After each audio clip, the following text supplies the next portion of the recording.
Hello, what we're going to be doing today in studio is we are going to be starting our pinch pots. So we're going to be working with clay. The materials that you need to start are going to be a piece of canvas that's going to keep the clay from sticking to the table, the chunk of clay, and that's about it. I do have my reference pictures here because I'm going to be talking about them while we're working, and we're going to be leading to this in the project.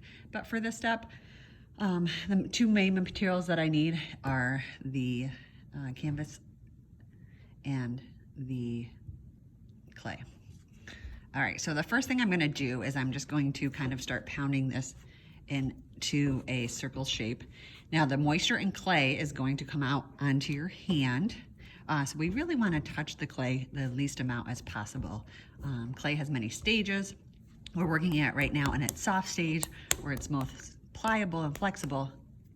But we want to make sure that we're not drying it out as well because once it starts to dry out, it will crack and it's not going to be as elastic as we need it to. So this doesn't need to be a perfect circle. Just kind of think about it. If anybody's ever made a meatball before, we're just kind of pounding it into that circle shape. The next thing that you're going to do is take your thumb and drive it right down into the middle of that. We're not going to go all the way to the bottom. We're going to leave probably about a ½ inch or so down there.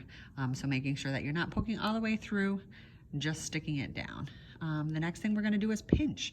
That's why these are called a pinch pot, and we're going to do that simply by pinching our fingers together with our thumbs and working our way around.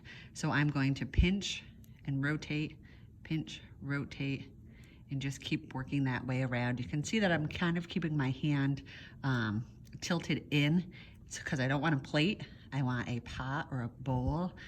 So keeping this angle of my hand here like this will help prevent that from happening. I'm working mostly down at the bottom, and you can feel the thickness of the clay, and I'm going around and trying to even that out. I want to leave it pretty thick because we are going to be carving textures in, and I want to make sure I have a nice surface for that. You guys will see that I've got these kind of you see that there, from my fingernails, and that's okay. We're gonna be adding lots of texture to this, so it's just starting my texture a little bit early, I guess. And now I'm just working my way around. Again, I'm still kind of pinching in at an angle so that I'm not opening that bowl up too much. We do not want a plate, we want a bowl. So think about this as a pinch pot, not a pinch plate. So working my way around. It does get tiring on the hands, at least for me it does.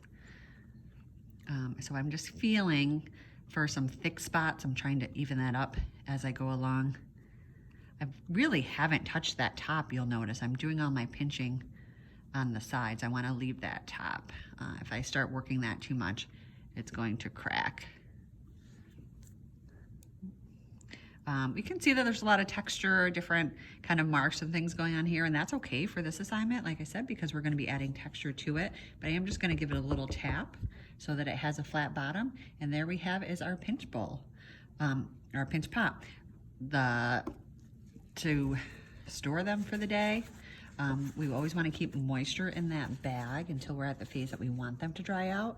So we're just going to cover them in a damp paper towel. I ran this under the sink, squeezed it out, put it in here, and then it's going to go in our plastic bag.